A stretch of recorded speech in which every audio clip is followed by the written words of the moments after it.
the way Lashley and Kurt had the match with, and it was Angle's last match, and then Lashley hugged and then he done speared, and then Galloway, and then he done speared, and then Eddie Edwards, and then he done speared, and then EC3 fighting for world title. Oh, I need an aspirin. Audio Jungle.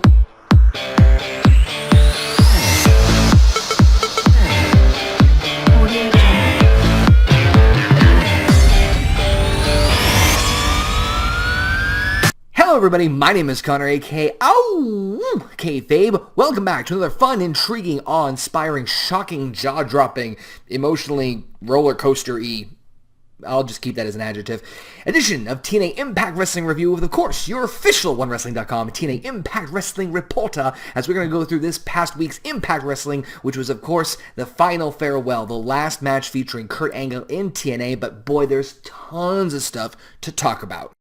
As always, myself and the entire OneWrestling.com family love to hear what you have to say, so let us know your thoughts of this past edition of Impact TNA Wrestling down in the comment section. Of course, follow us on Twitter and YouTube, Facebook, the website, MySpace, Tumblr, Friendster. Do we still have AOL? We AOL. Yeah, that horrible dial-up modem that just sounded like I have nightmares about it to this day. Anyway, as I mentioned before, this was the last match featuring Kurt Angle in TNA Wrestling, as he's going to face off against Bobby Lashley in the main event. So it was only fitting, of course, that it was a very touching beginning as Dixie Carter introduces Kurt Angle for the very last time. Kurt with the entire roster around the ring and everyone getting extremely teary-eyed and emotional. And even Drew Galloway saying a few words as he shows so much respect for Kurt Angle in the UK. Of course, Lashley has to interrupt and just ruin everything, but he does make a promise and says, I will take you down, and you are not ready to fight Bobby Lashley. Well, he better be. It's the show's only 2 hours long. I mean, you gotta, Oh, he was being a jerk. I was just informed that Bobby Lashley was being a jerk, so... Right, moving on. We have not one but 3 TNA championships on the line this particular evening. The first being the King of the Mountain Championship defended in a King of the Mountain Championship match. King of the Mountain match, I should say, particularly. Eric Young defends the championship against Bram, Damo, Will Ospreay, and Jimmy Havoc. And this matchup was all over the place. Break out the popcorn. While the King of the Mountain match may seem kind of confusing, the action is still amazing regardless. Essentially, it's a reverse ladder match for those of you who don't know how to play at home game. Basically, when you pin someone, you become eligible to take the championship that is on the line and hang it above the ring. Basically, like I said, a reverse ladder match. Jimmy Havoc looked amazing this match, although I gotta say there was some very sickening pile drivers from Eric Young to Jimmy Havoc on the steel steps. You ever see that when something gets hurt and you're just even though you're totally fine, but you get my point. Of course, they reach the moment where Eric Young and Bram have to at least butt heads, at least temporarily, but Will Ospreay somehow gets his little shine moment in and almost climbs the ladder. Oh, mommy, I can do it. I'm almost there. And then Eric Young almost breaks his neck. Beautiful neck breaker off the ladder, allowing Eric Young to hang the championship and retain the King of the Mountain Championship. The match was fantastic, as I was mentioning. My only real concern, honestly, is to give some constructive criticism, was the build. I have no problem with Eric Young defending the championship. I have no problem with the match, and I have no problem with any of the participants.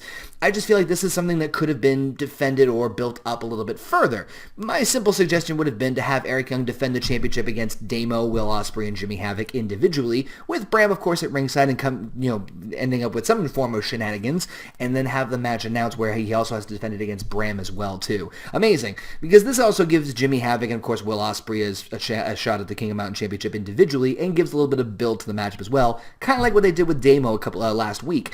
But aside from the build, this matchup was fantastic and still legitimized Eric Young. Not that he was ever unlegitimized, in case he's around trying to give me a pile driver. He's here? No? Okay, good. I just fear for my neck.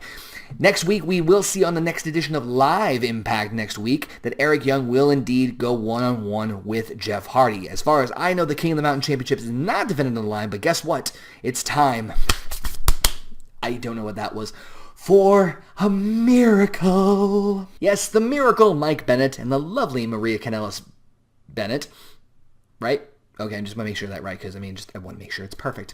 Are saying that they are indeed the new Miracle and that he should be the number one contender for the TNA World Heavyweight Championship. Of course, instead, someone comes out to interrupt him with that one, and that is none other than Drew Galloway. They kind of go back and forth with Bennett claiming that, Bennett's begging for the championship, whereas Drew miraculously won a game show briefcase. And Bennett then decides to ask Galloway, go get Dixie Carter, because I want to talk to her about this, like a dog. And of course, Drew takes him out first. Remind me never to ask Drew Galloway to go get Dixie, because that will imply that he'll just basically beat the living crap out of me. I gotta take notes when it comes to some of these wrestlers, just for future things. Like, don't tell Drew to go get Dixie. Don't P.O. Eric Young or look him directly in the beard. Yeah, you can look someone directly in the beard. It's happened to me before. Just believe me, okay? The second championship match is on the line as the Knockouts go one-on-one. Jade against Gail Kim. Now, I mentioned in previous episodes of these reviews, I didn't really know much about Jade. And true, we had seen her in the Dollhouse, but it was a refreshing, change of scenery, I guess you could say, to see Jade going on her own. Remember, we've primarily seen most of the Dollhouse riding with a collective group. Very few single moments here and there as far as singles matches are concerned. So seeing Jade going one-on-one with Gail Kim was honestly very refreshing and, to be honest, very surprising. And I mean that in all due respect and in a positive way. Jade put on some great submission moves, including a very impressive submission bridge. There was much more submission and ground-style grappling in this matchup than, honestly, I was kind of expecting. There was a little back and forth between the two, but a very quick small package and reversal allowed Gail Kim to retain the championship. And really, honestly, this makes me kind of hope and clamor for a rematch. We don't really know what's going on next week with the Knockouts, but I'm hoping that they kind of do some more with this and maybe even throw in Maria as well, too, with Mike Bennett. I think Maria will eventually find her way into the Knockouts division, perhaps in a physical capacity, but I wouldn't mind seeing Jade and Gail Kim go and continue their rivalry for at least a little bit longer. But speaking of World Championships, don't forget next week live on Impact, they will be doing another World Championship matchup between Matt Hardy and EC3. But we're going to talk about that towards the end of the video. Now let's talk about some tag team competition, tag team turmoil. I try to think of another one that ends at T and just, of course it comes at the wrong moment. Don't you love how professional these videos are? Dream match.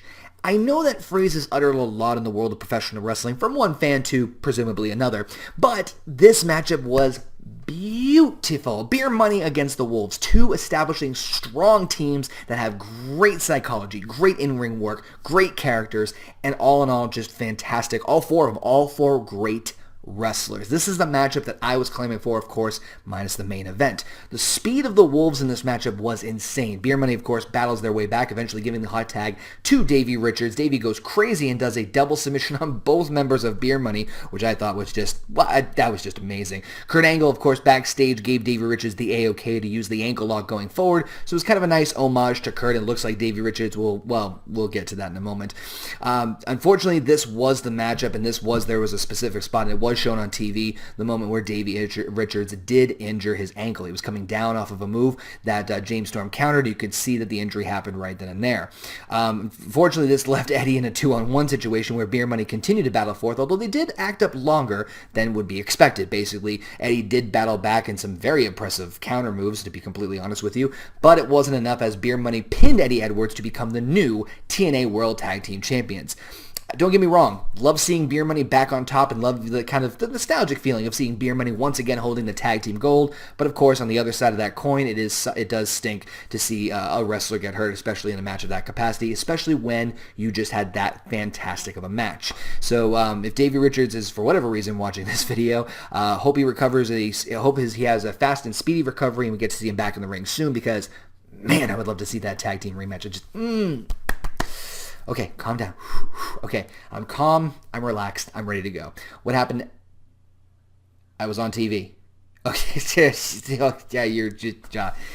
yeah, fun story. So I actually did a video over my Twitter account at OKayFabe, thanking Kurt Angle for all his, basically his years of professional wrestling and what he's done for TNA. And lo and behold, they showed it on air. So cool, I was on TV. Yay, Mom, I'm successful. Listen, TNA, in the future, maybe I think we need to make this happen a little more often. So I'll have your people call. Well, I don't have people. I'm not counting you. You're not people. Just contact me and we'll figure things out. But let's get into Grado first, right? Grado comes out and makes a challenge and says that he has the proof that he was screwed out of his TNA contract. I'm not sure what accent I'm trying to pull off there, and I'm pretty sure I just offended a whole bunch of people. But anyway, he's about to show his proof once again, of course, when Eli Drake and Jesse Goddard's come out saying there's no security to help you this time, but we'll gladly help you out as they attempt to attack him and double team him. Mahalibi Shara comes out to once again make the save, but this time Grado actually comes back with almost like an RKO or Diamond Cutter-like move on Eli, and then ends up stealing Eli's Feast or Fired briefcase, which, remember, holds a King of the Mountain Championship match. Okay, I'm just calling it right now. That would be extremely hilarious to see him cashing in next week on Impact. I'm just saying, more reasons to watch, right? Finally, the main event. The moment that was just, or the match itself that was just, I can't even put it into words. This matchup was intense, and even saying that doesn't really do this match justice, in my opinion. We had an understanding and somewhat of an idea of what this matchup would like going into it between Bobby Lashley and Kurt Angle, but I don't think I really truly estimated how intense this match was. Lashley with 3 spears, Angle with the ankle lock, just really intense feeling with this matchup. It was Kurt's last match in TNA, and boy did he go out with a bang. Short of winning the World Championship, I don't really see any way for him to basically have a better matchup as far as the result of this one, well, in essence, as far as the match quality goes itself. Even though Kurt did suffer the defeat at Bobby Lashley, it was truly a matchup that I personally would love to see over and over again, despite the results, as Lashley did pick up the win after the 3rd spear. In an embrace that was sweet and warm, Lashley hugged Kurt Angle. It seemed like he thanked him for all his work and then attacked him right after. Yep, Lashley's that kind of role model, apparently. Lashley triple spears Kurt Angle again, even though both Drew Galloway and Eddie Edwards come out, and they both get speared. It isn't until EC3, the man who'll be challenging Matt Hardy for the World Heavyweight Championship next week on Impact, comes out and comes down to an epic stare down, where Bobby Lashley excuses himself. Not because he farted or anything, but just decides to leave with a weird smile on his face. What? Whoa, slow down. Look, I'm not complaining about this. This was awesome. This was fantastic. This was epic. This was amazing. I'm just still processing the fact that Bobby Lashley did that on Kurt Angle's last night. It was extremely bittersweet, to say the least. Don't get me wrong. I love Lashley. I love Kurt. I loved everybody involved in the whole end segment. I thought the end segment was very refreshing, but just one of those ones where it's like, Lashley just almost went, what? The ending of Impact, honestly, was one of the better, more memorable moments. Not to say that the matches weren't, but it definitely intrigued me and wanted me to see more. Next week, we have at least Jeff Hardy versus Eric Young, and we do have Matt Hardy versus EC3 for the World Heavyweight Championship. But with EC3 having this somewhat epic showdown, in a sense, with Bobby Lashley at the end, and Bobby Lashley now more or less establishing himself as the second biggest heel, comparably next to Matt Hardy, as far as being one of the top dogs in the business, it's hard to argue Lashley's momentum right now, and it's very intriguing and refreshing at the same time, and I'm very curious to see what's going to happen with Bobby Lashley going forward, starting next week live on Impact Wrestling. So to say this Impact had me on the edge of my seat, I mean, come on. You had 3 championship matches. You had a legendary matchup between Kurt Angle and Bobby Lashley, and then the ending was just... okay, nope, can't do that again. Nope. No, I had fears of Eric Young, of just... But anyway, enough of my jibber jabber. What do you guys think? Don't forget, we always like to hear what you guys have to say, so let us know what your thoughts of this past TNA Impact Wrestling on Pop TV. How do you think about it? What do you think about it? Matches, great, but just fantastic. Let us know your thoughts down in the comment section down here below. It's just right down there. Or, again, over on Twitter or Facebook, or again, over at the OneWrestling.com site, or here on the YouTube channel, whichever you prefer. Wait, whoa. You haven't hit that subscribe button. Whoa, what? Why haven't you done so? Hit that like button and hit that subscribe button. You get myself. You get Bill Apter's After Chat. You get Big Slam Nation. You get Bill Skylar videos. What more do you need? It's all right here for you on OneWrestling.com and the OneWrestling.com YouTube channel. Make sure you follow the entire OneWrestling.com family on various social media, including myself, Connor, at OKayFabe. Easy for me to breathe right now. Big Ray at Big Ray Show. Bill Skylar at You Got the Show. Fame Black at Fame Black. Billy Ray Valentine at Billy Ray Hustle. The Professor PW Hustle at Prof PW Hustle. Pharaoh Fancy, which is Mr. 8-Track Brown. Join the Big Slam Nation by following us at Big Slam Nation. I know, right? Shocking name. Make sure you follow the legendary, the iconic, the one and only Mr. Bill Apter at Apter One Wrestling. And of course, follow us on Twitter at One Wrestling itself.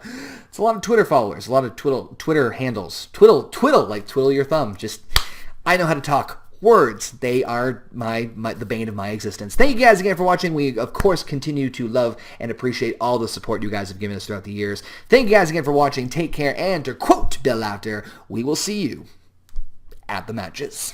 What?